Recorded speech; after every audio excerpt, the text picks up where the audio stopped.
Bonjour, vous écoutez Demain, le podcast de Lyon Positif. Parce que demain s'invente aujourd'hui en faisant autrement qu'hier, Frédéric Duval part avec notre invité aux sources de l'engagement et de l'inspiration. Merci d'être là ici, dans un lieu ô combien sympathique et important et en lien surtout avec on va faire ce soir. Merci Julien Marbouti pour l'accueil. On va papoter ensemble, on va avoir un certain nombre d'invités. Vous savez, ici, on est sur un format qui s'appelle Positive Lyon. C'est l'envie de l'équipe de Lyon Positif de nous retrouver dans des lieux emblématiques avec notre communauté et de partager autour d'un thème avec un certain nombre d'invités, puis de filmer tout ça, et puis de réseauter, puis d'échanger, puis de partager. Je crois que le thème de ce soir, c'est Tech for Good. Dans Good, il y a le bon, il y a le bien. Quand on avait choisi la date ensemble, on ne savait pas exactement quel serait le contexte. J'ai l'impression que la Tech for Good, aujourd'hui, ça a certainement encore plus de sens que nécessaire. Donc, on va ensemble ce soir découvrir nos invités, partager, échanger. Merci d'être là. Et puis, pour commencer, un petit film parce qu'on est à la télé. Donc, on va, pour ceux qui ne connaissent pas, présenter ce que fait Lyon Positif. Le monde bouge, de plus en plus vite. La société évolue, et pas toujours comme nous le souhaiterions d'ailleurs. Et nous changeons aussi. Nous sommes à la fois la même personne et en même temps un autre, chaque jour qui passe. Le changement est par essence un inconfort, la transition, une inconnue, la transformation, une difficulté. Elle est pourtant partout cette transition, dans tous les domaines, et notamment visible dans son expression climatique. Face à cette accélération et son questionnement corollaire, nous avons deux attitudes possibles. Le déni, la colère et le repli, ou bien l'accueil de ce qui doit évoluer et la mise en mouvement pour y faire face. Si nous avons tendance à être attirés par les faits divers, par les facilités dont nous abreuvent les réseaux sociaux, par ce qui nous rassure, parce que nous le maîtrisons, nous pouvons aussi décider de regarder ce monde autrement, avec ce qu'il y a de merveilleux, d'enthousiasmant et d'unique, avec ce qu'il porte en lui d'espoir, de solutions et d'initiatives inspirantes. C'est le choix que nous avons fait en créant Lyon Positif en sortie de confinement. Un choix lucide, conscient, loin d'une forme de naïveté ou d'illusion. Le choix de voir en bas de chez soi, au coin de la rue, les initiatives, les projets, les solutions qui sont déjà le monde de demain et de vous en faire le récit. Lyon Positif est aujourd'hui le média de l'actualité positive d'un monde qui change. Avec notre podcast Demain, via nos reportages, nos interviews, nos articles en immersion sur le terrain, c'est le média des belles histoires, d'un autre regard, celui des projets et des solutions de celles et de ceux qui, sur notre territoire, s'engagent pour rendre visible l'essentiel. Voilà, ceux qui ne connaissaient pas, faire comme ça. Alors, je disais, Julien, on est heureux d'être là ici chez H7. Euh, On se croise de temps en temps. Ici, on s'est dit que pour parler de la tech, c'était quand même l'endroit idéal. Tu vas nous présenter un petit peu H7 et puis on va essayer de discuter ensemble de ce sujet. Alors, je me disais, à quoi sert l'innovation? C'est vrai que c'est souvent une question. Comment on s'en sert? Quel est l'usage? Quelle est l'intention? Quel est le sens? Et je retrouvais cette phrase qui vous dira certainement quelque chose, qui était le progrès ne vaut que s'il est partagé par tous. Alors, ça doit vous rappeler un truc parce que c'est une pub pour la SNCF. Mais moi, je ne savais pas, je ne sais pas vous, mais c'est une phrase d'Aristote. Et donc, ça prouve que depuis un certain temps déjà, c'est un sujet. Julien, alors peut-être que tu peux rappeler un petit peu ce que c'est que Hachette et puis nous dire pourquoi tu as souhaité qu'on fasse cet événement ensemble autour de cette thématique. Eh ben, écoute, Frédéric, déjà, merci beaucoup d'avoir proposé cette initiative. Tu le disais dans le film, mais en tout cas, on le voyait. Votre rôle, c'est de mettre en visibilité les initiatives du territoire. Et je trouve que H7 est un très bel exemple. Pour présenter rapidement H7, on a ouvert en avril 2019. On est aujourd'hui, on se qualifie de lieu totem du numérique de la métropole de Lyon. Et plus que ça, on est un accélérateur responsable. Depuis la semaine dernière, société à mission. Et donc, notre rôle, déjà, c'est de proposer un lieu ouvert sur des publics différents. Donc, on a en ce moment à cœur de valoriser des formes d'entrepreneuriat au pluriel, de la diversité aussi, de l'inclusion, on en parlera tout à l'heure. Et c'est un lieu ouvert qui permet d'accueillir et d'organiser un certain nombre d'événements. C'est 300 événements à l'année pour les 60 startups qu'on accompagne. Et ces événements, ils doivent permettre justement de valoriser de l'entrepreneuriat social, de l'entrepreneuriat technologique, avec toujours cette question du sens. Et tu vois, tout à l'heure, en préparant cette émission, je me rappelais aussi un chiffre qui m'a marqué cette année, c'est que 60% des actifs souhaitent travailler pour une entreprise qui a des valeurs fortes, ou en tout cas qui a des valeurs qui collent aux leurs. Et je me dis que dans une société quand même qui en ce moment est extrêmement anxiogène, moi je suis assez inquiet par ce qui se passe en ce moment, c'est important de valoriser des initiatives concrètes, des entrepreneurs et des équipes qui ont du sens. C'est pour ça que quand tu nous as proposé cette émission, j'étais ravi de t'accueillir ici. Et puis c'était aussi une manière peut-être, de déconstruire une idée reçue. C'est vrai que parfois, alors je ne sais pas si c'est que moi, mais quand on entend un peu start-up, on a un petit côté, parfois un peu peut-être futile ou beaucoup d'argent et cetera pour faire de l'argent ou c'est aussi une autre manière de montrer que la créativité, l'initiative, chez des fonds, ça sert peut-être aussi à d'autres choses qui sont peut-être plus pertinentes aujourd'hui? Ouais, complètement. Je pense que on est aussi à l'image de ce qu'on voit aujourd'hui à la télé et dans différents médias, c'est qu'il y a une première lecture qui est souvent assez facile et je dirais paresseuse de ce qu'est une startup. L'expression Startup Nation a fait beaucoup de mal, je trouve. Il y a eu des choses qui ont été très bien et qui ont été portées. Ça a permis de donner de la visibilité et d'avoir un système de financement qui est quand même vertueux. Mais souvent, ce qu'on oublie, c'est que la majeure partie de l'argent, elle sert à rémunérer des personnes. Et là, on pourra parler aussi de rémunération vertueuse ou de recrutement circulaire tout à l'heure. Mais l'argent, c'est des personnes, je le disais, qui au quotidien font preuve de créativité, font preuve de résilience. En ce moment, on en a pas mal besoin. Et ces personnes-là, on les accueille toutes et tous à H7 pour leur permettre de monter en compétences, de trouver des financements, de trouver aussi des partenariats avec des écoles et il y en a, certaines qui sont présentes ce soir dans la salle. Et finalement, c'est un projet, une œuvre collective et c'est un peu à l'image de ce qu'on crée et de ce que mon équipe fait depuis maintenant 5 ans, à Lyon. Alors dans l'actualité de H7, je sais qu'il y a aussi, des évolutions du mouvement, les nouveaux espaces. Ça s'agrandit H7, c'est ça? Tu veux nous en parler un petit peu? Et bah, ici, on se trouve dans un lieu qui est déjà magique. Moi, j'ai un plaisir, immense à venir travailler ici au quotidien. Pour celles et ceux qui ne connaissent pas Hachette, vous êtes dans une ancienne chaudronnerie de 1857 qui appartenait à la famille Girard, qui, elle aussi, à l'époque, a eu des enjeux d'internationalisation. Donc, on retrouve aussi un peu l'ADN de cette famille dans ce lieu magique. C'est quand même déjà 4000 mètres carrés d'espace pour 420 postes de travail qui sont occupés par 68 startups, je le disais en introduction. Et on a eu une volonté, c'est d'aller plus loin. D'aller plus loin, qu'est-ce que ça veut dire? C'est de conserver les entreprises du territoire qui grandissent et il y aura des beaux exemples ce soir sur le territoire. Et pour ça, la métropole de Lyon nous a fait confiance sur un terrain qui est juste à côté, qui s'appelle Le Champ, sur lequel d'ici 2 ans, on ouvrira un nouveau bâtiment. Là aussi, on parle de 4000 mètres carrés pour permettre aux entreprises qui grandissent, à l'image d'un Hello Charlie qui s'attaque au sujet de l'orientation scolaire et professionnelle, de passer de 2 personnes quand Fatma Choyeb, cofondatrice et CEO, arrive en 2019. Aujourd'hui, 25 personnes, 20 à Lyon, 5 à Paris. Et d'ici 2027, je l'espère, un plateau, pourquoi pas, plein d'une cinquantaine de talents qu'on accompagnera. Bah, écoute, j'espère qu'on sera là en tout cas pour, l'inauguration et qu'on aura l'occasion de refaire une émission spéciale pour ça. Merci en Évidemment. tout cas de ton accueil. Alors vous le savez, Positive Lyon, c'est une thématique, c'est-à-dire que dans la thématique, qui est celle de Lyon Positif, on a comme ligne éditoriale le souhait de rendre visible l'essentiel et on travaille, nos contenus, on les répartit dans des thématiques qui racontent ce qu'on appelle le désir d'agir et donc nos thématiques souvent c'est D comme, durable, E comme essentiel, S comme solidaire, I comme inspirant et R comme responsable. C'est comme ça qu'on va chercher nos contenus et ensemble du coup sur cette thématique, on a un peu Mmh. tordu le cou au désir, mais en gardant l'envie et le désir justement et on aura, 5 thématiques, qui vont raconter, la décarbonation, l'éducation, les solutions, l'inclusion numérique et le côté responsable avec, des invités que vous découvrez, qui sont tous, engagés sur ces sujets et que tu vas m'aider au fur et à mesure peut-être à questionner, à interroger. Tu seras un petit peu mon fil rouge, start-up innovation pour pas que je dise trop de bêtises.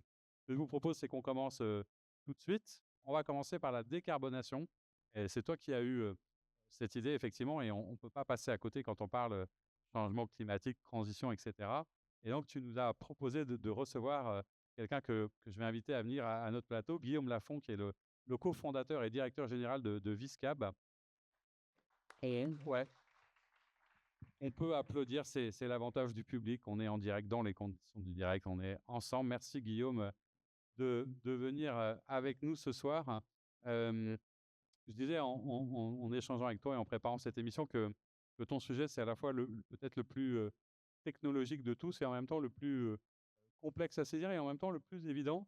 Parce qu'on va parler, gaz à effet de serre, éco-conception, dans le bâtiment. Est-ce que tu peux peut-être d'abord rappeler un peu le contexte de pourquoi, ce secteur du bâtiment, de la construction est un enjeu essentiel aujourd'hui pour les transitions? Bah, bien sûr. Déjà, bah, merci à à Lyon Positive et puis à Hachette de nous accueillir. Moi, je suis toujours ravi de revenir ici parce que c'est là que l'aventure a commencé. On était 5, 6, là maintenant on est une soixantaine. Heu ouais, qu'est-ce qui nous motive? C'est effectivement l'enjeu, de l'impact environnemental du bâtiment. On parle de gaz à effet de serre, de réchauffement climatique. Il faut savoir que à l'échelle mondiale, le bâtiment, c'est 40 des émissions de gaz à effet de serre et il y en a 25-27 liés aux consommations énergétiques.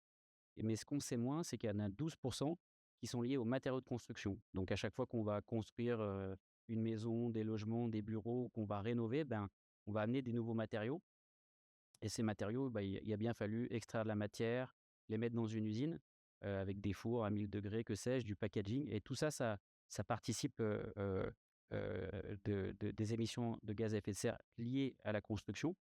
Et pour vous donner un ordre, d'idée, heu, quand on dit 12, ça veut dire quoi? Ça veut dire que si on diminue, de 20 cet impact des matériaux de construction, c'est comme si on supprimait totalement l'impact du trafic aérien au niveau mondial. Donc, évidemment, les législateurs, un peu partout dans le monde, ils s'est emparé de cette thématique et aujourd'hui, en Europe et la France est le leader sur le sujet. Ça a été le premier pays et en Europe et au monde à faire ça. Quand vous allez, demander un nouveau permis de construire, vous devrez respecter des seuils carbone, de chaque futur mètre carré et donc voilà, c'est un enjeu qui est massif et qui nous mobilise. Alors, comment tu t'en es emparé? Alors, je crois que tu as fait l'EM Lyon, ouais, Ouais, c'est ça. ça arrive. Et l'entreprise existe depuis à peu près 2015. C'était quoi au début le concept de Viscap qui s'appelait pas comme ça, je crois? Ouais, c'est ça. On a le nom juridique de la société, on l'a pas conservé, on a appelé la société comme le nom de la solution qu'on commercialise, plus simple, d'avoir qu'une seule marque à gérer. Et bon, il faut savoir qu'avec Thomas Jussel, mon associé, qui est lui aussi chercheur, donc il est à temps partagé, il occupe des postes de recherche en Suisse et spécifiquement sur ces sujets de l'empreinte environnementale du bâtiment. Nous, ça fait plus de 25 ans qu'on travaille sur ces sujets. On a monté différentes sociétés, heu, ici à Lyon, en architecture, urbanisme, en ingénierie, en physique du bâtiment et et on adresse des sujets complexes. Tout le monde veut construire des bâtiments, plus sobres et décarbonés, mais en général, les donneurs d'ordre nous posent 2 questions. Comment je fais, par quoi je dois commencer? Parce qu'il y a souvent un peu des jeux de vases communicants quand on habille Paul, on déshabille Pierre et en fait, quand on se règle un problème, bah, on va s'en créer un nouveau donc ce sont des ingénieries qui sont complexes et il nous manquait des outils et donc c'est comme ça qu'on a développé des outils d'abord pour nous et puis finalement comme ils marchaient bien, on s'est dit: «Bah, pourquoi pas les diffuser au plus grand nombre?» Alors, tu parles d'une solution, donc c'est là que la R&D, la technologie a tout son sens. Concrètement, qu'est-ce que propose Viscab? Que je comprenne clairement, parce qu'on parle de sujets assez complexes, notamment de ce qu'on appelle l'analyse de cycle de vie des matériaux. C'est pour les professionnels, mais ça impacte aussi dans notre quotidien, puisqu'on sait très bien qu'aujourd'hui, il faut à la fois construire sans doute plus de logements différemment, etc. Mais c'est quoi la révolution technologique que propose ta solution, en fait? Bah, en fait, pour pouvoir, agir sur ces sujets-là, ce qu'il faut, c'est commencer par compter. Sauf que compter, c'est un petit peu, ennuyeux. Donc l'idée, c'est d'automatiser au maximum cette comptabilité pour qu'elle soit de qualité et qu'on ait accès à une donnée qui soit actionnable et facilement, qu'elle puisse circuler entre les différentes phases d'un projet, les différents acteurs d'un projet. Parce que si on prend le cas classique d'une opération immobilière de logement, au départ, vous avez un promoteur immobilier, son notaire, son architecte. Voilà, donc là et pour autant, dès ces étapes-là, les choix qui vont être faits, dans le projet vont déjà engager la performance parce que vous êtes en train de penser une volumétrie, une granulométrie, c'est-à-dire combien je vais mettre de T1, de T2, T3. Qu'est-ce qui va se passer en infrastructure? Donc là, en général, c'est des parkings et c'est du béton, c'est très carboné. Donc dès ces premières, phases, alors qu'il n'y a pas encore d'experts autour de la table, et bah, il faut déjà tenir compte de ces sujets-là et c'est comme ça que nous, on s'est dit: «On va aller aussi équiper les décideurs» et puis à l'inverse, quand vous arrivez à la fin d'un chantier, vous vous retrouvez parfois sur cette même opération que j'étais en train de décrire avec 25-30 entreprises, avec toute une partie des gens qui parfois ne parlent pas français ou ne savent pas forcément lire et donc là, il faut aussi apporter des solutions à ces personnes-là qui sont ceux qui mettent en œuvre et qui doivent aussi gérer ça au quotidien et en fait, on se rend compte que le bâtiment, il perd énormément de productivité, hein. C'est une des seules industries qui, ces dernières décennies, a perdu en productivité et qu'on fait finalement assez peu pour le confort, en fait, de ceux qui œuvrent. Et donc, on leur rajoute ces contraintes supplémentaires, parce qu'il faut gérer l'impact environnemental du bâti. Et c'est là où nous, on se positionne, d'essayer de rendre actionnables et accessibles ces sujets-là, bah, du décideur jusqu'à celui qui est le faiseur. Ça veut dire aussi que ce que tu disais à un moment, c'est que c'est au départ, on peut aussi gagner du temps. L'éco-conception, c'est un peu ça? C'est-à-dire que c'est une manière un peu de regarder la construction dès le départ pour la penser dans une écologie un peu globale? Et puis, Julien, tu pas à m'interrompre, sinon tu vas rien dire du tout. J'aurais une question pour Guillaume après. Ah ouais? Bah, en fait, tout à l'heure, j'ai employé le mot sobriété, mais on a l'habitude de dire le kilowattheure le plus écologique, c'est celui qu'on n'a pas à dépenser. Beh, pour l'éco-conception au sens matériau, c'est pareil. La 1re chose qu'on peut faire, c'est commencer à diminuer le surdimensionnement. Et parfois même, là, on vient déconstruire des choses qu'on a mises en place, en général pour des questions de business. Parce que, par exemple, les normes, vous avez, je sais pas, je vais prendre un exemple, hein, mais il y en aurait tant d'autres comme ça. Heu, à un moment donné, vous avez des normes sur qu'est-ce que c'est qu'une bonne installation électrique. Et puis on se rend compte qu'aujourd'hui, dans la norme qui est encore en vigueur, il faut encore mettre des prises RJ45, 2 par chambre. Et en fait, on pourrait dire: «Tiens, c'est pas très grave ça», mais la norme dit ça. Comme si elle stimulait à ce qu'il y ait des prises RJ45 de partout, alors qu'en fait, aujourd'hui, globalement, les gens, ils sont avec des box, quoi, ça fait un moment.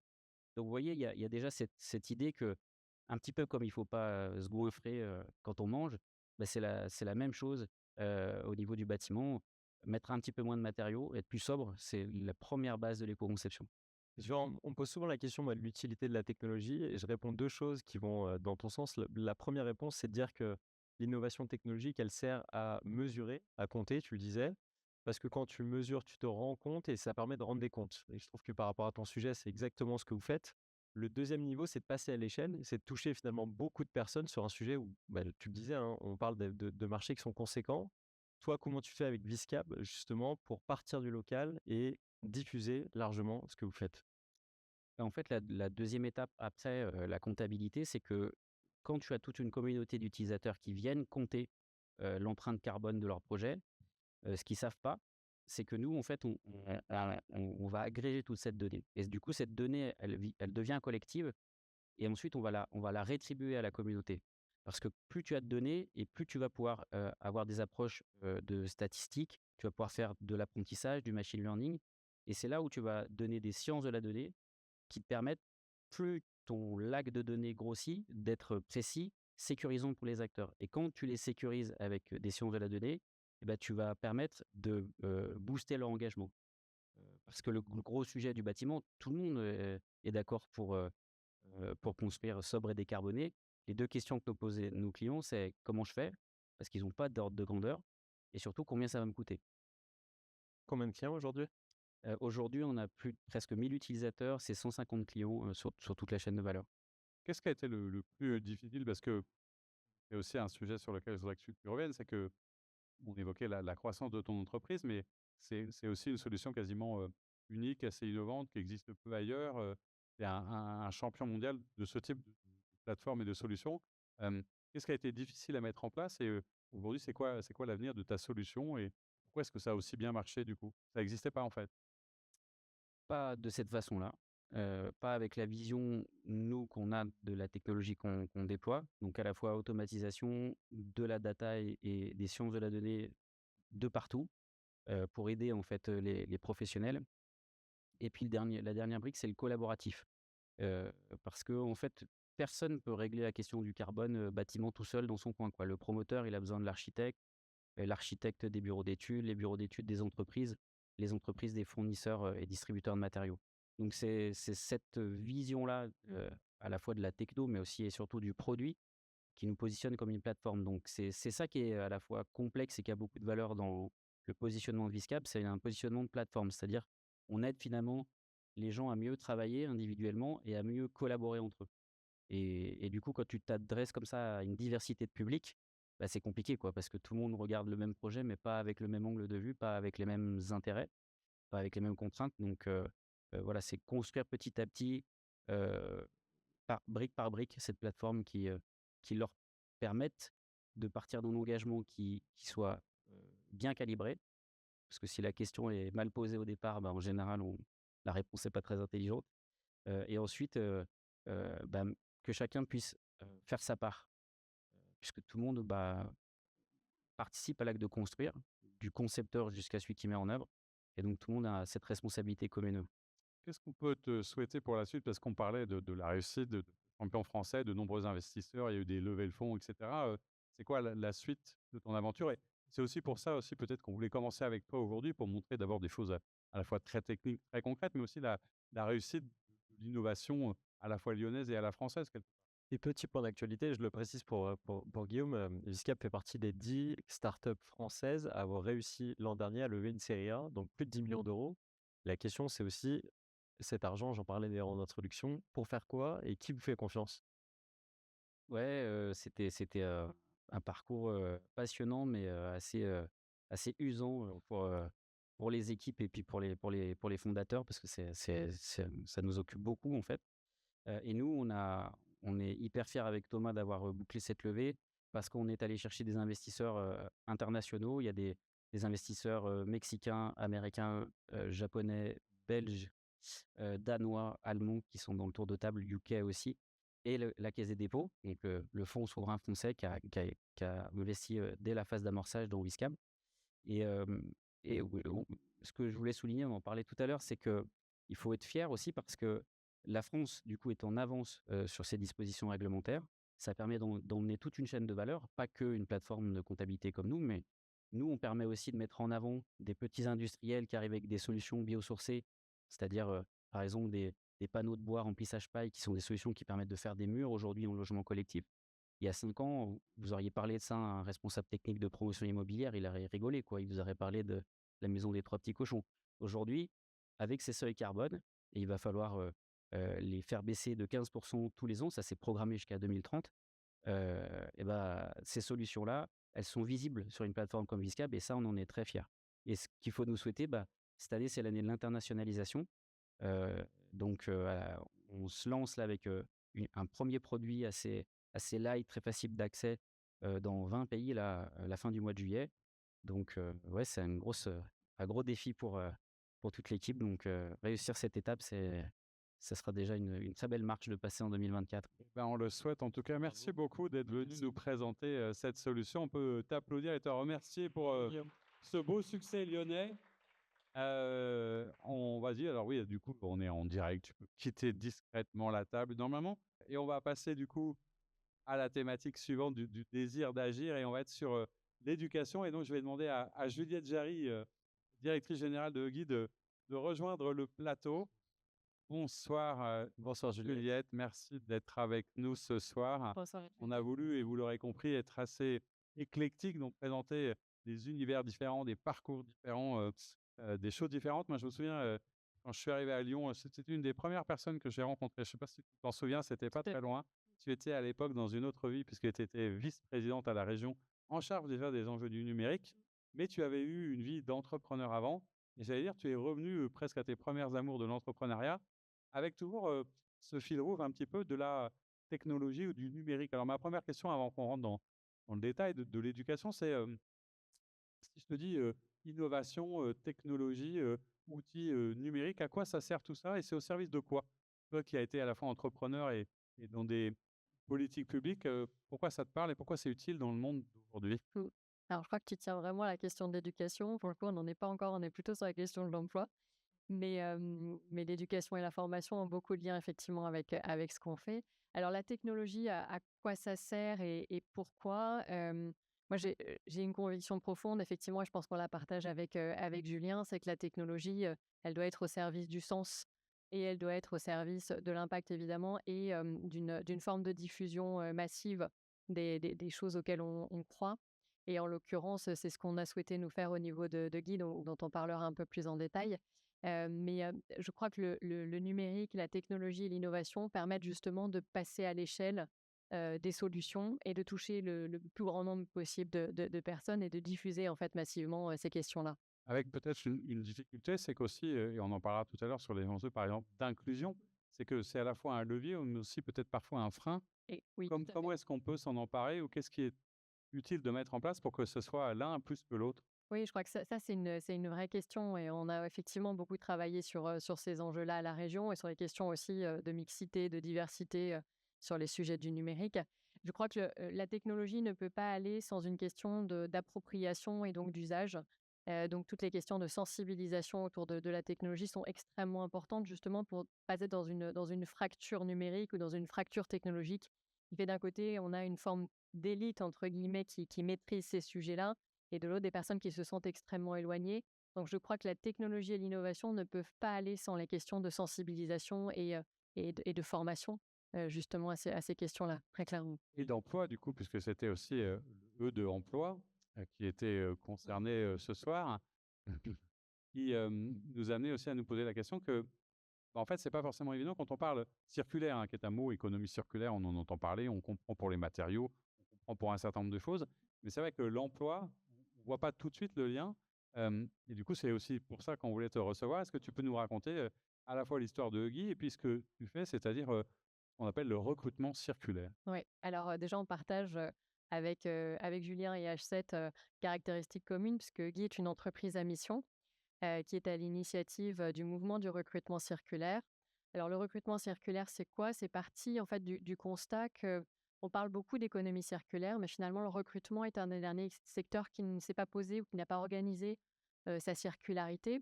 Puisqu'aujourd'hui statistiquement, on a 95 des ressources qu'on va capter lors d'un processus de recrutement qui sont gaspillées. Parce qu'aujourd'hui en moyenne, alors évidemment c'est une moyenne et ça dépend des secteurs, mais en moyenne, en France, on a 17 candidatures par offre. Ça veut dire qu'on a 5% de chances d'obtenir un poste quand on postule à une annonce. Et on s'est amusé à faire l'exercice. Aujourd'hui, ce matin sur LinkedIn, on avait 1 298 417 offres d'emploi qui étaient publiées. Ça veut dire qu'on a 1 298 417 processus de recrutement qui sont parallélisés euh, en silos les uns à côté des autres, dans lequel à chaque fois on va faire quelque part le même parcours, c'est-à-dire qu'on va publier une offre, on va attendre de recevoir des candidatures, on va trier ces candidatures à la main ou automatiquement, on va faire des entretiens téléphoniques, des entretiens physiques, vérifier un certain nombre de choses, etc. Tout ça, ça prend énormément de temps, d'argent, à la fois aux recruteurs et aux candidats.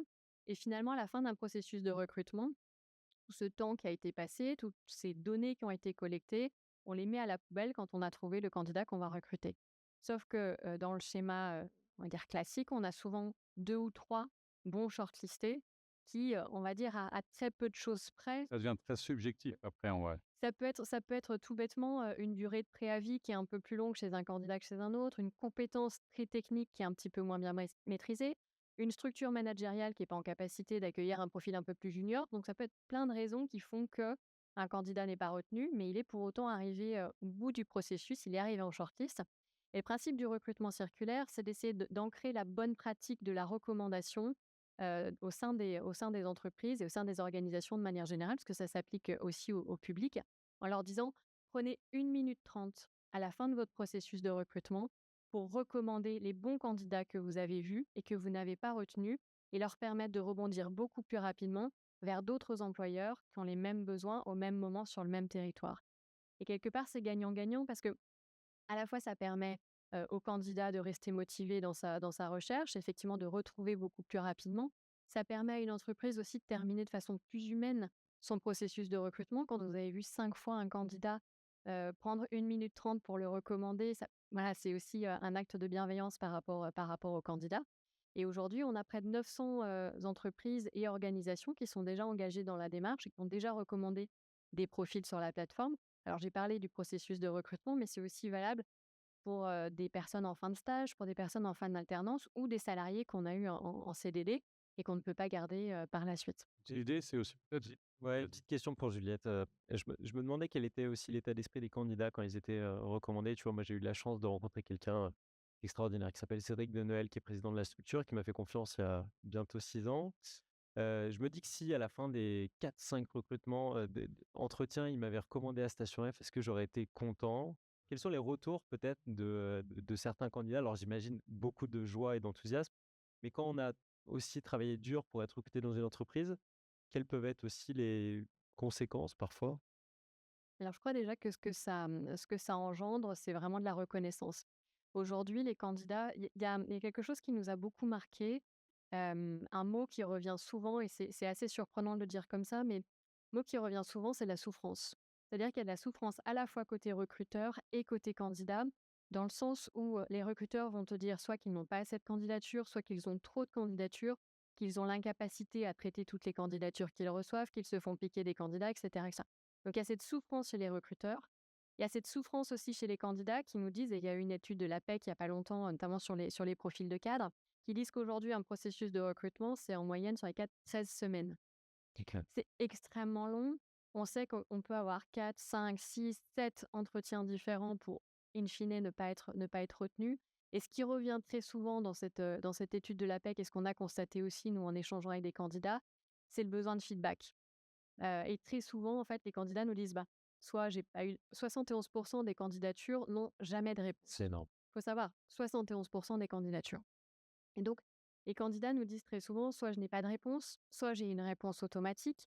Et quand on est arrivé en fin de processus et que la seule réponse qu'on a, c'est merci beaucoup, bonne chance pour la suite, c'est très dur, c'est très violent, en fait, c'est très décourageant. Et je crois que ce qu'amène la recommandation, c'est quelque part une forme déjà d'humanisation, et il y a vraiment une question aussi de reconnaissance. Et après, ce qui est important aussi, on parle beaucoup des salariés boomerang.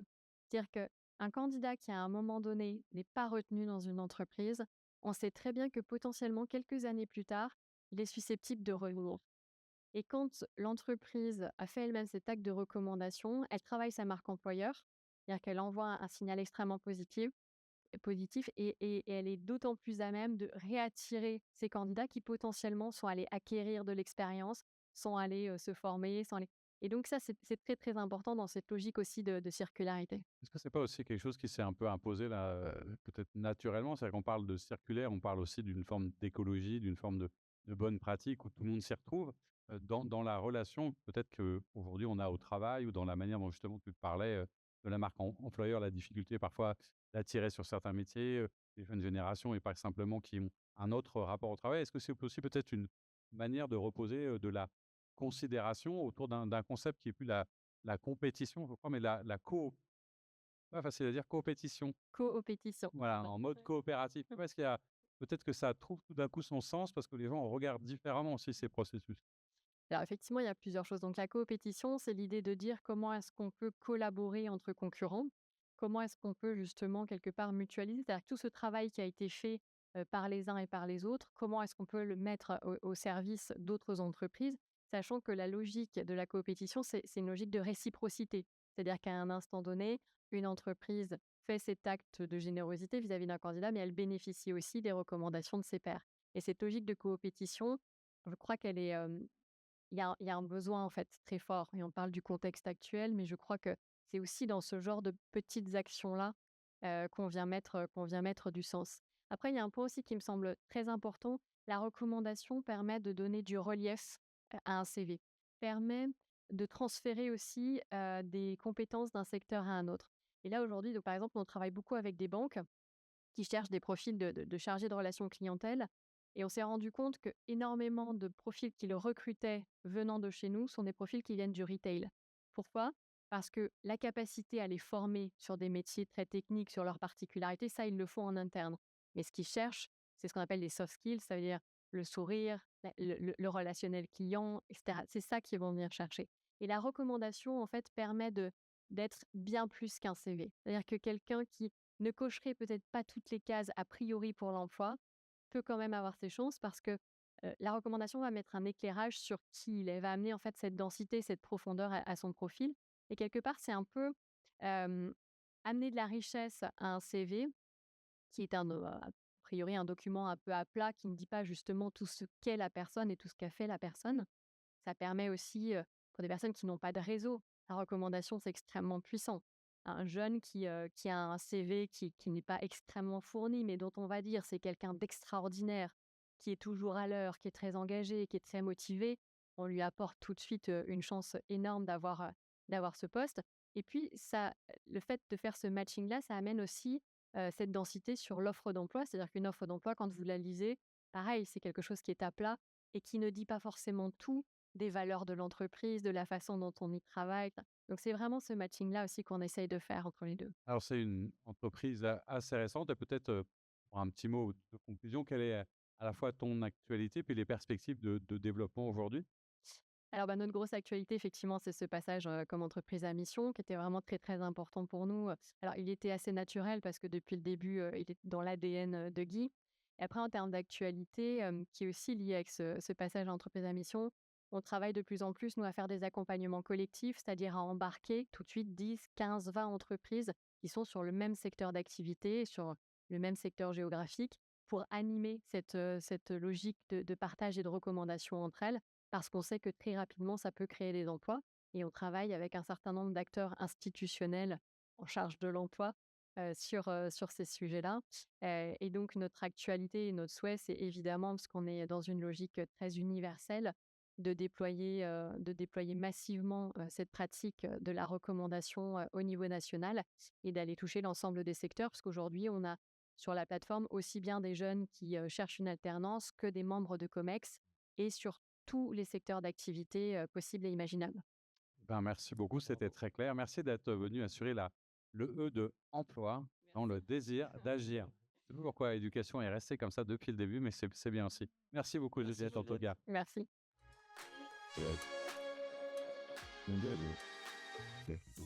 Donc, on va passer à notre troisième lettre, au fameux S. Et donc, on est sur solution. Et pour la partie solution, je vais appeler Marie Nagy, qui est la cofondatrice de Reuse It. Merci Marie d'être avec nous ce soir. Bonsoir Marie.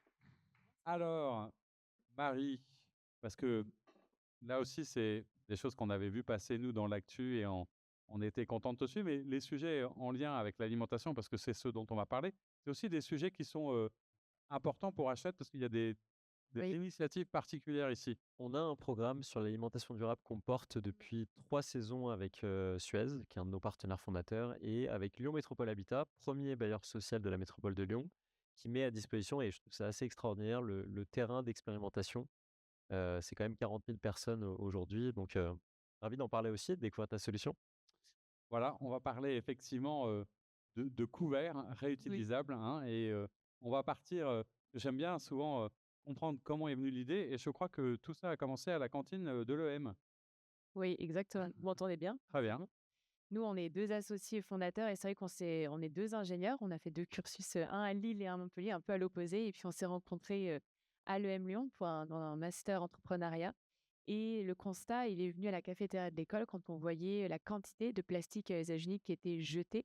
Donc on avait, les couverts, les pailles, les gobelets et on s'est dit, «C'est impressionnant qu'on est sur place et il y a pas d'inox, il y a pas de plateau, de vaisselle, en dur» et on a petit à petit allé chercher, les enseignants, poser des questions et puis on est arrivé à une personne de l'opérationnel qui nous a dit: «On n'a pas de lave-vaisselle». D'accord? Donc en fait, ils achetaient directement à des grands groupes de la vaisselle en plastique. On commençait à parler à l'époque de la loi AGEC qui allait interdire progressivement le plastique à usage unique, mais elle n'était pas encore passée. Là, je parle de 2018, Oui. septembre 2018 et en janvier 2019, l'EM Lyon, part sur des couverts en bois. Donc ils remplacent les couverts en plastique par des couverts en bois et nous, on part comme en micro-trottoir un petit peu à interviewer les étudiants qui nous disent: «On n'aime pas manger avec des couverts en bois parce que c'est désagréable en bouche». Peut-être lever la main celles et Ouais. ceux qui se reconnaissent, dans Ouais, la je dans crois la que c'est assez unanime, le couvert en bois, c'est bon pour l'écologie, mais c'est pas super. C'est pas super pour, l'expérience consommateur. Ça vient de l'autre bout du monde, il faut savoir, de Chine majoritairement. On mange 30 minutes avec et c'est voué à l'incinération. Aujourd'hui, en Europe, c'est 1 000 milliards de couverts qui sont jetés chaque année. Milliards. Et là, je parle que des couverts. Il y a un marché de la vaisselle qui est colossal et on s'est dit: «On va développer les couverts de demain». Alors, c'est là où on va beaucoup parler de R&D. C'est-à-dire que je suppose que du coup, tu es parti un peu à la recherche de ce qui existait, ce qui n'existait pas, ce qu'on pouvait faire. C'est un peu un parcours du combattant. Comment est-ce que tu as fini par trouver le matériau? Parce que c'est ça aussi qui est amusant, c'est que tes couverts aujourd'hui sont fabriqués en drèche de bière. Comment est-ce qu'on arrive jusque-là? C'est vrai qu'au début, on est parti d'un vrai constat terrain et puis aussi de opportunité légale et on s'est dit: «OK, on va remplacer le plastique, mais à partir de quoi?» C'est la vraie question. On s'est intéressé à l'économie circulaire. On était aligné et on est toujours aligné avec mon associé sur cette thématique-là, donc de revaloriser des coproduits déjà existants. Et donc, on a regardé dans l'agroalimentaire ce qu'il existait. Et de fil en aiguille, en réunion, tu vois, d'étudiants, chacun évoquait des matières. Et nous, on a évoqué la drèche de bière. Et moi, c'est quelque chose que je connaissais parce qu'en école d'ingénieur, j'ai fabriqué de la bière dans une association. Et Armand, venant de Lille, si tu veux, il était un grand consommateur de bière. Et ça n'a pas trop changé. D'accord. Ouais, ici. Le terroir, là, on retrouvera le terroir plus tard, mais là, on a été sur la bière, donc tu savais ce que c'était. Moi, je savais. Explique-nous un peu pour Oui, ceux ce que qui ne savent c'est. pas ce que c'est, en fait. La drèche de bière, donc c'est le coproduit céréalier, c'est l'orge qu'on trouve au fond des cuves chez les brasseurs. Donc on utilise de l'orge. Eux, ils puisent en fait l'amidon de la graine pour après la transformation en alcool. Et lorsque on va dire, cette fermentation est faite, l'orge après il reste au fond des cuves. Donc pour 1000 litres de bière produite, c'est 300 kilos de drèche générée. C'est colossal. Il faut imaginer qu'ils ont des pelles et qu'ils les sortent des cuves et ils les mettent dans des silos. Et ces silos s'accumulent dans les brasseries et ils font appel à des sociétés spécialisées pour s'en débarrasser. Ils font souvent appel à Veolia ou Suez pour de la méthanisation et c'est un coût pour eux. Et ils n'ont pas forcément un visuel de ce que va devenir leur matière. Et donc, de fil en aiguille, on a rencontré Maltivore à Lyon, qui était une jeune start-up qui venait de se créer et qui, elle, revalorisait les coproduits de la drèche de bière pour en faire de la farine. Et on a dit, bingo, on va travailler avec Maltivore en revalorisant sa farine de drèche. Et vous avez commencé l'aventure en tant qu'étudiant, tu le disais. Quels sont les avantages d'entreprendre avec ce statut et quels sont aussi les inconvénients? Qu'est-ce qui a pu vous freiner?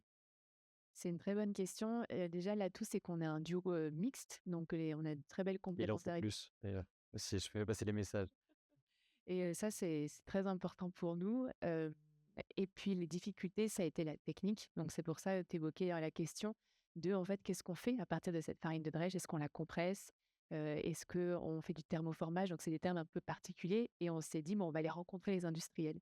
Et en fait, à chaque fois qu'on avait des difficultés, on appelait. Donc, je pense que je passais 10 coups de fil par jour au tout début. Tu sais, à l'entonnoir de qu'est-ce que tu vas faire avec cette farine? Et on a rencontré les industriels de la plasturgie en 2020, 1er janvier 2020. Et ils nous ont dit, écoute Marie, Armand, Sodebo et Bonduelle sont nos clients. Ils faisaient 9 millions de fourchettes par an pour les salades à emporter. Aujourd'hui, on n'a plus de commandes. Et on s'est dit, ah, et ils nous ont dit, on va devoir se réorienter vers autre chose, nous, pour produire, pour continuer à vivre. Mais écoutez, développer une formule qui va s'adapter à nos outillages. Et donc, en plus de répondre à une obligation réglementaire, à un vrai besoin des clients et des consommateurs, on répond à un besoin industriel. Donc, on n'a rien inventé. Enfin, une formulation et un matériau, c'est déjà beaucoup. On dépose un brevet et on est labellisé French Tech Seed, d'ailleurs, depuis plusieurs semaines. On est conseillé comme entreprise Deep Tech. Et on a créé des granulés avec l'assemblage de polymères naturels et de farine de drèche en 2 ans de R&D et 1 an d'industrialisation qui s'injectent dans l'industrie plastique actuelle. Donc, on sauvegarde les emplois de cet industriel-là, leurs machines, leurs outillages. On ne développe pas d'outils et on se sert vraiment de ce qui est existant dans la région Auvergne-Rhône-Alpes. Tout se fait à moins de 250 km de Lyon. Ouais, ce qui est intéressant, c'est qu'il y a deux aspects. D'abord, un aspect très bio, écolo, naturel, etc. C'est-à-dire que tu vas nous le redire bien mieux, mais c'est compostable, c'est naturel. Quels sont les atouts en fait des couverts que tu Ouais. proposes Je peux les en montrer mode parce que démo? Bah, au ça contraire, intrigue souvent. évidemment. Pourquoi ils ressemblent? Ils sont verts, ils sont rouges? Non, pas du tout. Ils sont beaux. Du coup, on a fourchette, cuillère, couteau et on a cette couleur naturelle qui est liée en fait à la torréfaction, je sais pas comment on dit. Le fait que la torréfaction. torréfaction, le grain en fait de la drèche de bière, lorsqu'il est au contact de la température, il brunit. Donc on a vraiment ce côté naturel brun, 100% naturel, 100% biosourcé, fait à partir de matières 100% renouvelables, ce sont des polymères naturels que l'on trouve dans la nature et donc ce qui fait que notre produit, il est biodégradable en fin de vie. On a fait des tests de réutilisation, comme il résiste à des hautes températures, on a 50 lavages qui ont été validés donc par des sociétés de lavage professionnels, donc les traiteurs, les événements, eux, ils mettent sur place les couverts, ils les collectent, ils les relavent et ils les remettent dans le circuit. Donc, il y a vraiment cet aspect de réutilisation.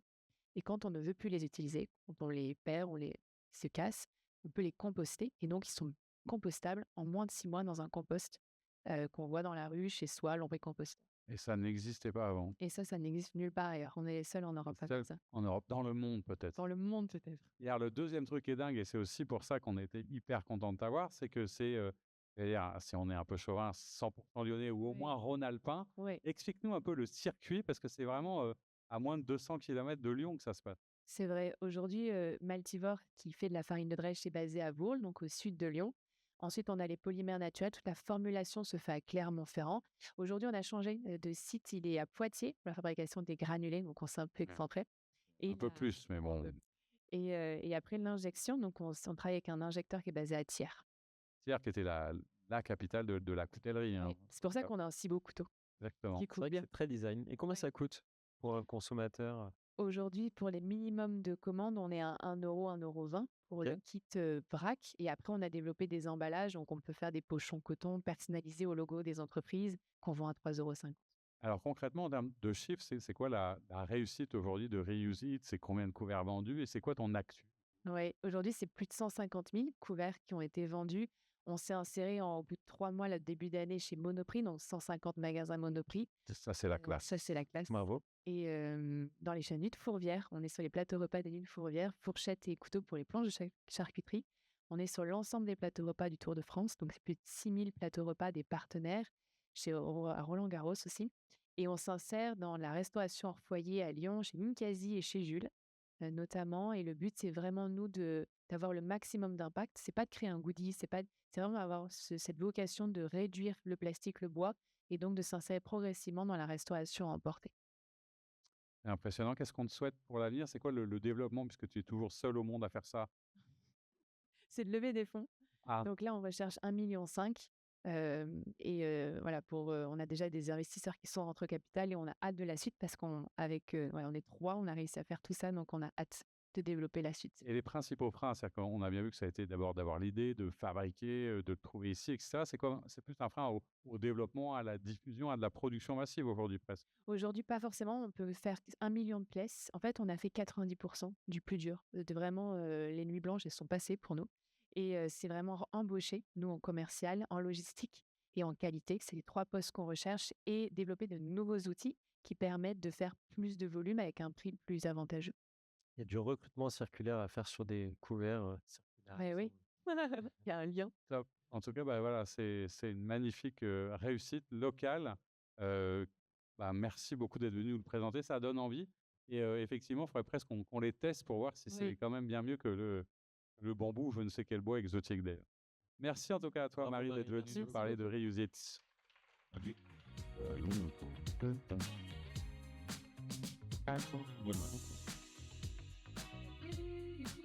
Alors, on a dit qu'on abordait plein de sujets et c'est vrai que quand on était sur la lettre I ensemble, Julien, on s'est dit que Super. on l'a déjà évoqué avec certains de nos invités, mais il y a le numérique, la technologie, c'est pas forcément quelque chose, qui est simple ou qui est accessible et on voulait parler un peu de ces enjeux de l'inclusion et c'est pour ça qu'on t'a invité, Djebrine Aloui. Tu es le dirigeant fondateur d'Inolib.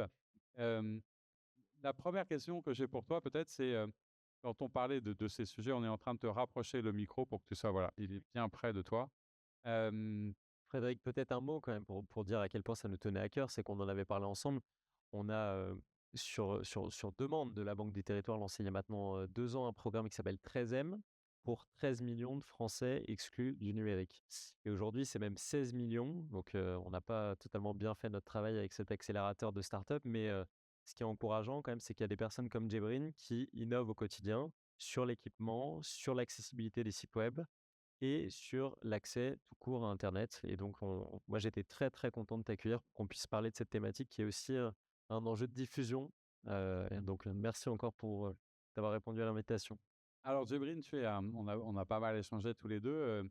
D'abord moi j'avais envie de t'accueillir pour que tu parles de ta solution, mais aussi parce que toi-même tu es dans un parcours de vie qui fait que, voilà, il y a eu du combat, il y a eu de l'envie, il y a eu de la résilience, il y a eu plein de choses. Tu dis souvent même sur ton site internet, tu mets, aveugle par défaut mais entrepreneur par choix.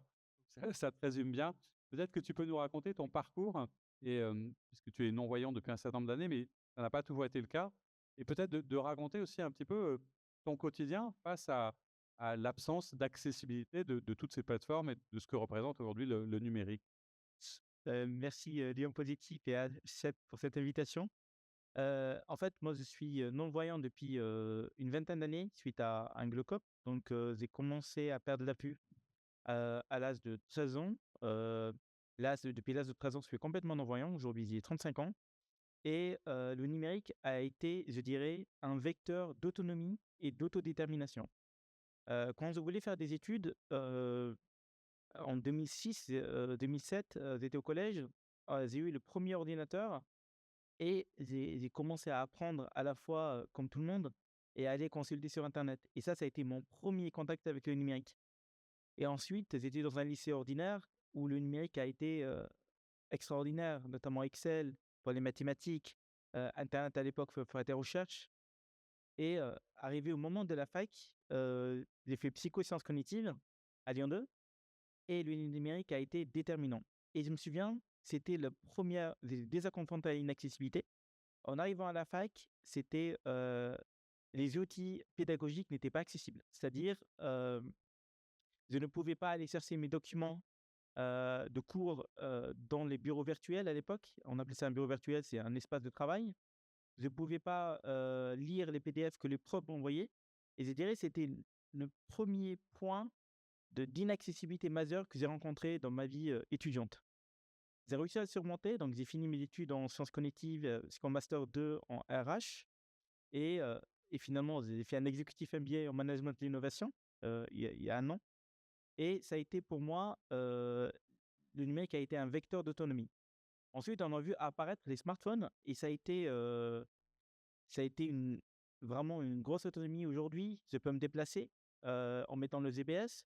Je peux faire mes courses sur internet du moment où le site il est accessible et il y a 2 ans et demi, en fait, plus exactement 3 ans, peu de gens se souviennent, le jour où ils ont lancé un projet, ben, moi si. Un 19 avril 2021, j'ai à la naissance de ma fille, à la maternité que je ne citerai pas, on me demande de remplir un formulaire en ligne d'admission alors que ma femme elle était pas bien et j'ai commencé à me connecter, impossible de faire aucune action. Je peux pas remplir le formulaire avec le clavier parce que je peux pas, utiliser la souris. J'utilise un lecteur d'écran en fait qui lit ce qui est affiché à l'écran et donc seulement le clavier et là, c'était colère, frustration, je ne savais pas quoi faire et c'était, le plus beau jour de ma vie et c'était aussi une frustration immense. Mon premier acte de papa que je n'ai pas pu accomplir correctement, j'ai dû demander de l'aide. Et là, à la maternité, je dis à ma femme: «Je crois que je me lance en entrepreneuriat». Là, ça a été l'élément déclencheur, c'est que tu t'es dit, c'est-à-dire qu'évidemment, toi, tu y étais confronté, mais tu échangeais aussi avec d'autres personnes qui te parlaient aussi de leurs difficultés et comme tu ne trouvais pas des solutions, c'est-à-dire qu'il n'y avait pas assez de solutions, tu t'es dit: «Faut les invente moi-même», c'est ça aussi, le déclic d'entreprendre? C'est en fait, ça fait 10 ans que je fais de l'accessibilité en tant que bénévole dans les associations, que je teste des choses. Je vois le monde de l'innovation, de la technologie qui prend pas en compte l'inclusion numérique et l'accessibilité. J'ai testé un nombre incalculable d'applications, de sites web ils respectent pas la réglementation. Ensuite, il y avait un contexte législatif très favorable, c'est-à-dire aujourd'hui, l'accessibilité numérique est une obligation légale.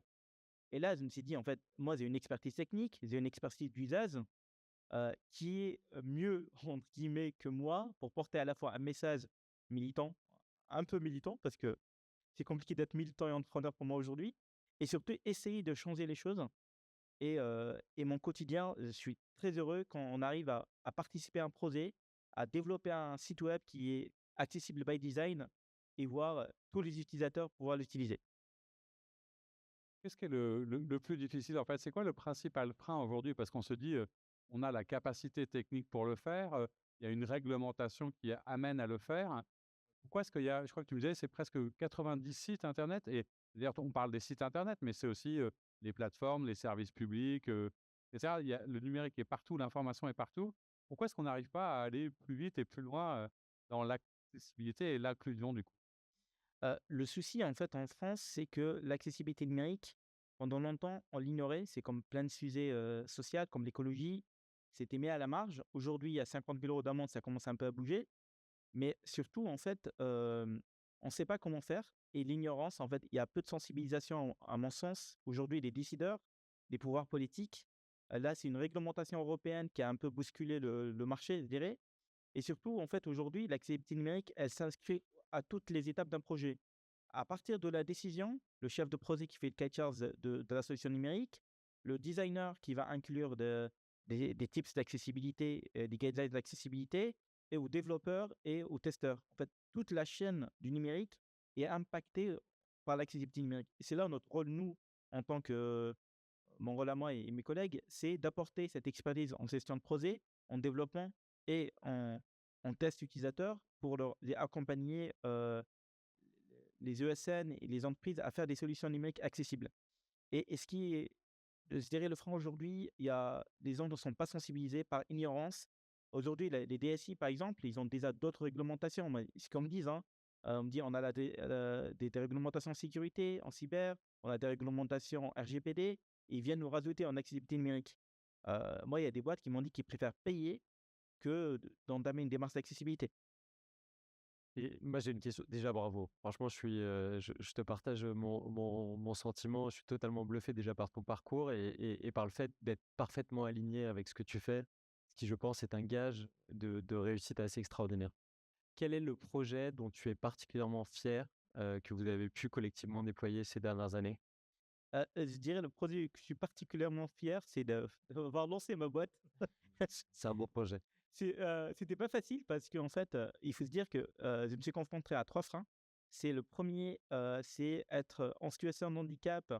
Heu, Moi, j'aime beaucoup rigoler avec cette phrase. Je dis: «En fait, je suis polyhandicapé, je suis d'origine maghrébine, je suis gros et je suis aveugle». Donc je cumule les handicaps.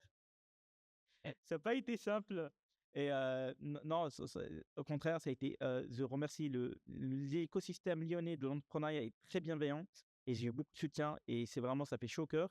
Le deuxième, je dirais, c'est aller convaincre des décideurs de l'importance de l'accepter numérique. Ça a été compliqué et le troisième, heu, c'est tous les outils. En fait, c'est un peu l'arroseur, arrosé. En fait, il y a beaucoup d'outils aujourd'hui qu'on utilise pour faire des études de marché, pour des CRM qui sont pas accessibles. Donc, moi, il y a beaucoup de choses aujourd'hui dans le quotidien d'entrepreneur que je suis confronté moi-même à l'inaccessibilité, ne serait-ce que le site des impôts professionnels. Je peux même pas me connecter. Donc, je suis obligé de payer quelqu'un, pour me faire ma déclaration de TVA tous les mois et c'est frustrant parce qu'en fait, je peux pas contrôler, à cause de l'inaccessibilité. Ouais, tu racontais comme ça des anecdotes où ça génère aussi beaucoup d'impuissance et de frustration où parfois dans des taxis, tu es obligé de faire confiance et de donner ta carte bleue parce qu'il y a pas de TPE et cetera. Tu sais pas ce qui se passe. Enfin, on se rend pas compte, mais c'est quand même dans tous les actes du quotidien quelque chose qui est excessivement, handicapant au sens, réel du terme, où c'est difficile à vivre, quoi. Et c'est aussi, et ça tu tenais à le rappeler, pas tu es toi-même non-voyant, mais l'accessibilité et l'inclusion numérique, ça concerne plein d'autres personnes que les non-voyants. Complètement et il y a beaucoup d'actes de quotidien, qui sont impactés, ne serait-ce qu'aujourd'hui, il y a beaucoup de TPE, de paiements qui sont tactiles. Donc ben, moi, je ne peux pas les utiliser, donc c'est complètement compliqué. S'il y a des boutons, je peux.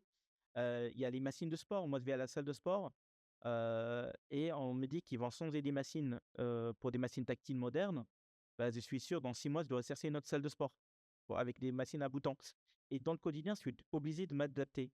Et l'accessibilité numérique, en fait, concerne, je dirais, tous les types de handicap. Le handicap visuel, soit non-voyant, soit malvoyant. Le handicap moteur, il y a certaines personnes qui ne peuvent pas utiliser la souris, par exemple. Le handicap auditif, qui doit mettre des sous-titres aux vidéos. Et l'handicap mental et cognitif, tous les troubles 10, par exemple, il ne faut pas justifier un texte dans un écran parce que ça empêche la lisibilité pour une personne dyslexique. Et tous ces règles-là, on a 106 critères plus d'autres règles de bonne pratique qu'on respecte dans une interface accessible. Alors qu'est-ce qu'il faudrait aujourd'hui pour que ça change un peu? C'est quoi à la fois ton actualité et ton envie? Est-ce qu'il faut, mieux former, expliquer, comment est-ce que tu peux essayer de développer et de faire comprendre tout ça?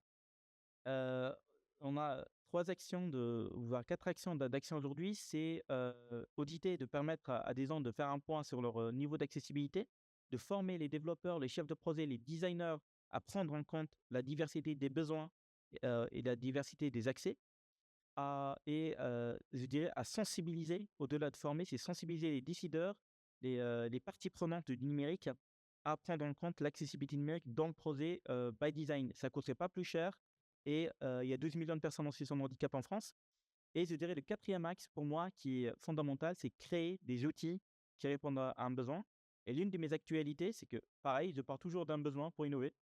Il y a 6 mois, il y a quelqu'un qui me contacte sur LinkedIn, il me fait, «Je cherche une plateforme pour faire des quiz inclusifs et accessibles». Donc je fais des tests, je lui réponds, mais j'ai pas trouvé une qui convient. Ben, en fait, on a fini par créer une plateforme, de contenu interactif avec de l'IA et interactif et accessible.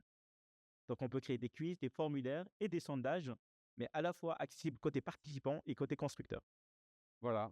Merci beaucoup. C'est ce qui fait de toi, parce que tu le racontes comme ça me fait rire à chaque fois. Le mec, tu es un entrepreneur visionnaire. Alors, je sais pas, Voyons. on va en profiter, tiens, peut-être parce qu'on l'a pas fait avant, mais il n'y a pas de raison. Je sais pas s'il y a une question pour Djibril ou quelqu'un qui voudrait témoigner ou parler ou raconter ou le questionner. C'est quand même un sujet intéressant pour nos entreprises. En tout le monde de cours, mais non. Voilà. Bon, bah, ça veut dire que tu as été hyper nous as clair, scotché, Djibril. je crois. Voilà. Tu nous as scotché. On te remercie vraiment Merci beaucoup, On Djibril. te remercie, on te Bravo. félicite, on t'applaudit. Et il y a Ophélie qui va venir à ta droite pour te raccompagner. Un grand merci, bravo. C'était important de parler de ce sujet. Et maintenant, on va être vers déjà la cinquième et dernière lettre de notre désir d'agir. Et on va être sur le responsable. Et pour ça, je vais demander à Géraldine Dubois, la fondatrice de la Tétuva, de nous rejoindre. Et on peut t'applaudir. Voilà. Alors, tu n'es pas venu seul, tu es venu avec une bouteille. Et je crois qu'il y a du blanc au frais, tu m'as dit. Oui, oui, tout à fait. Voilà, donc ne partez pas trop vite tout à l'heure, on va goûter quand même. Merci d'être là. On est dans tous les secteurs possibles et on avait envie aussi, puisqu'on était dans le terroir, dans le terroir, dans le Lyonnais, de parler de toi parce que tu es aujourd'hui la seule à avoir un domaine viticole urbain. C'est ça? Ou une des seules. Oui. Voilà. euh, Est-ce que tu peux nous raconter ton histoire et ton aventure? Parce que tu n'es pas né dans le vin, tu ne viens pas de là, mais c'est une reconversion qui t'a amené à fabriquer ce vin éthique. Mais tu vas nous le raconter un peu mieux. oui, tout à fait. Merci.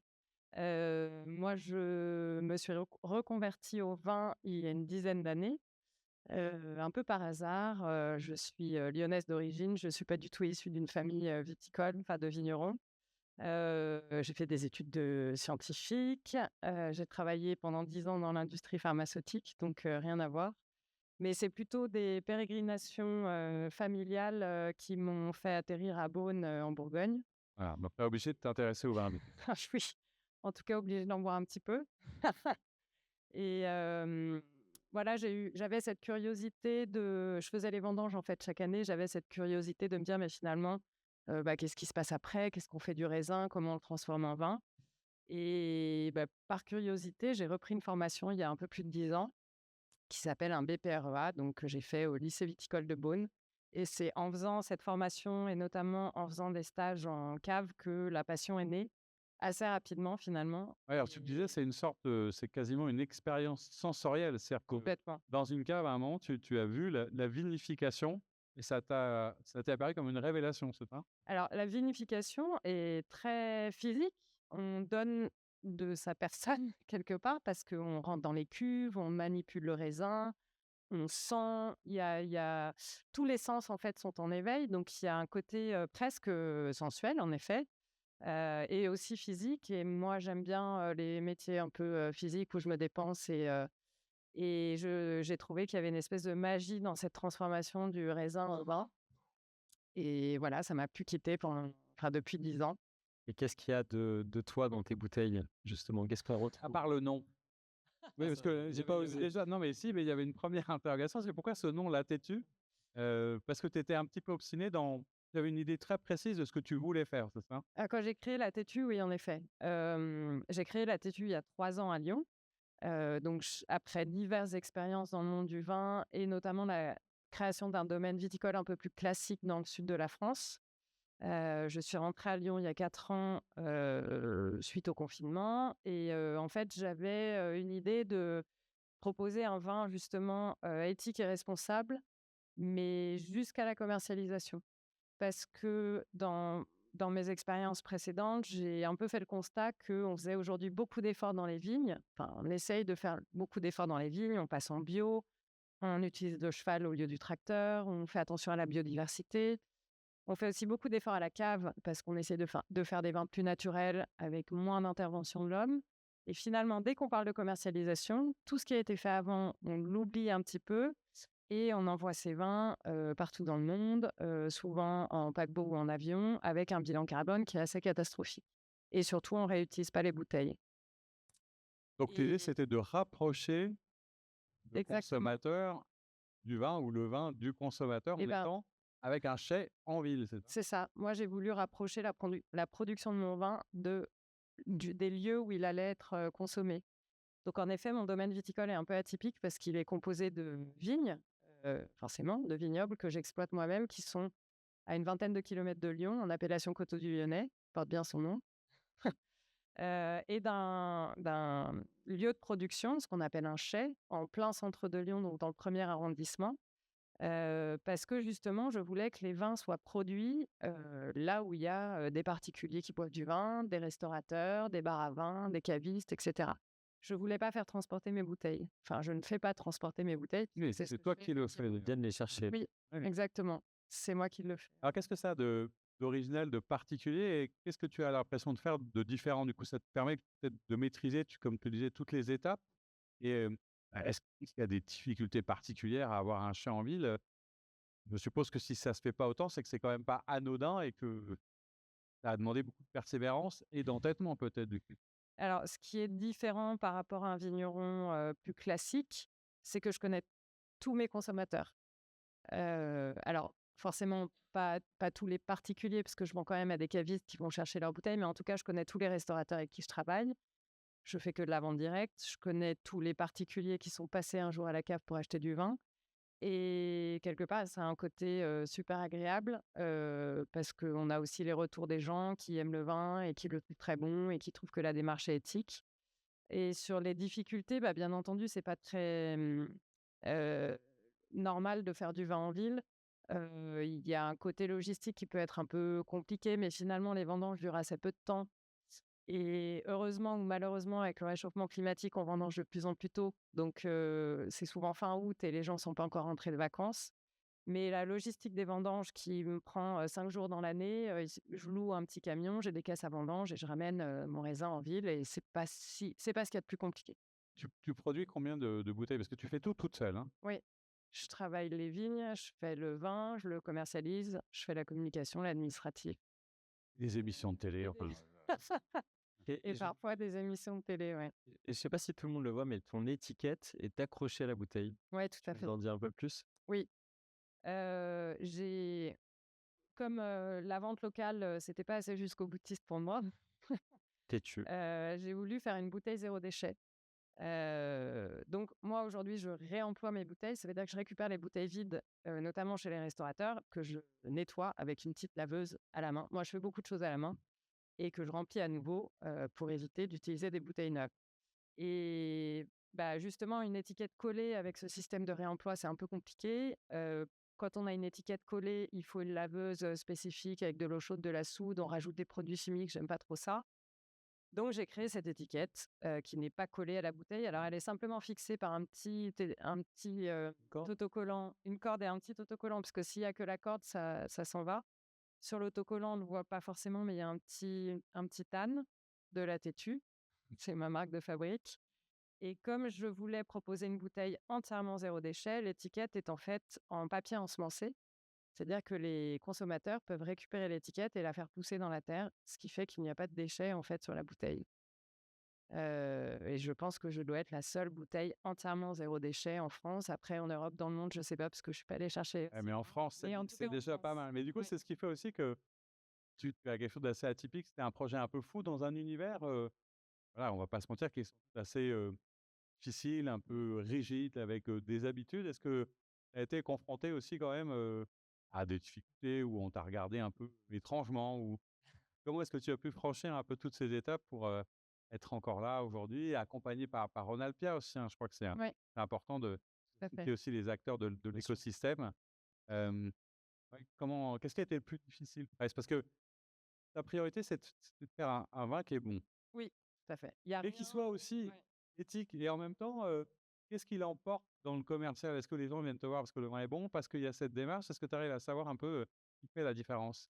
Une vaste question. En effet, la qualité du vin, c'est l'élément primordial. On a beau faire du marketing et avoir des idées innovantes, si on n'a pas un vin qualitatif, elles ne vont pas.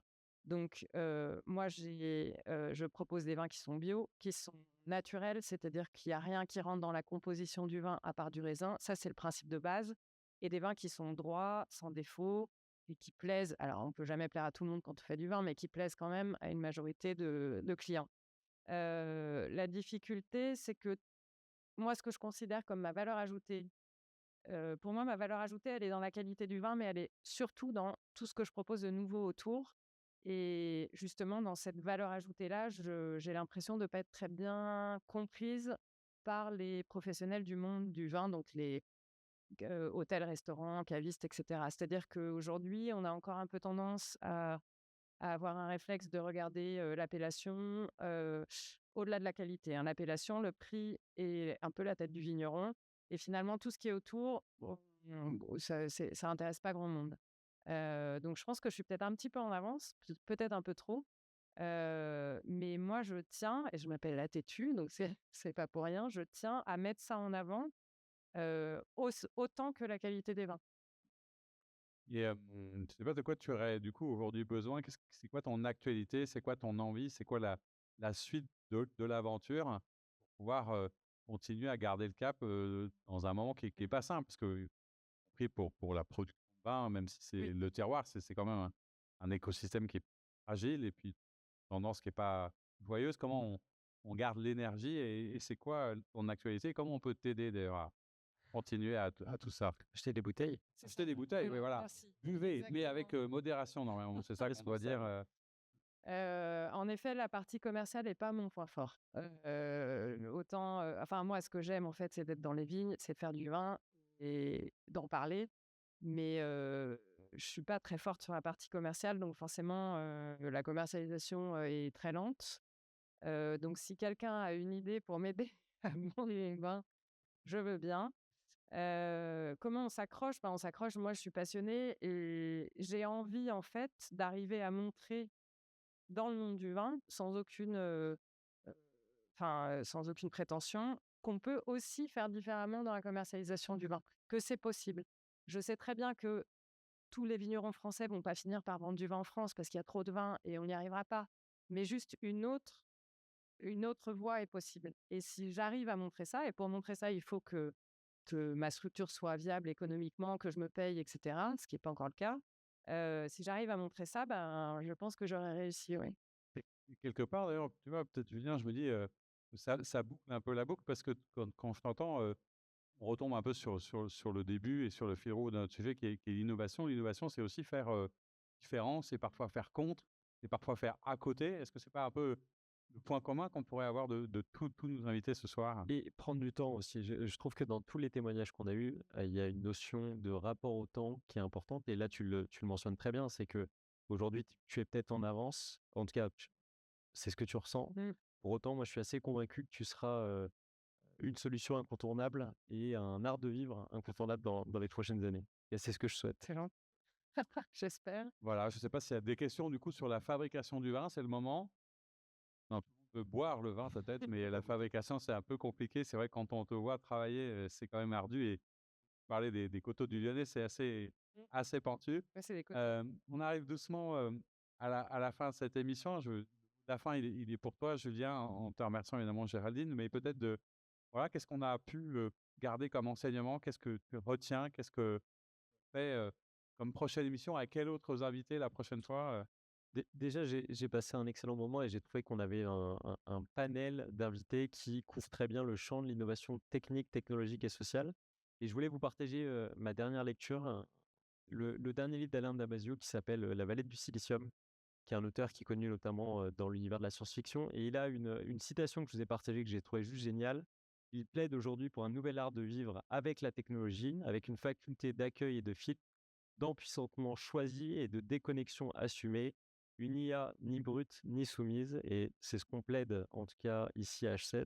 Je vous encourage à lire ce livre, il est juste génial, et puis on en parlera lors d'une prochaine émission, je l'espère. J'espère. Et puis, on va en parler tout de suite avec tous nos invités autour d'un verre de vin. On va prendre le verre de l'amitié. Merci beaucoup à toutes et à tous d'avoir été présents. Merci à Hachette de nous avoir accueillis. C'est un bonheur de partager avec l'écosystème. Et puis, on vous donne rendez-vous évidemment sur les antennes de Lyon Positif pour un prochain Positive Lyon. Merci beaucoup. Bravo à toutes et à bientôt. tous.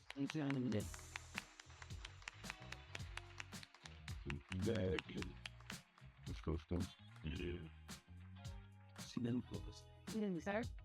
Merci beaucoup. Vous êtes-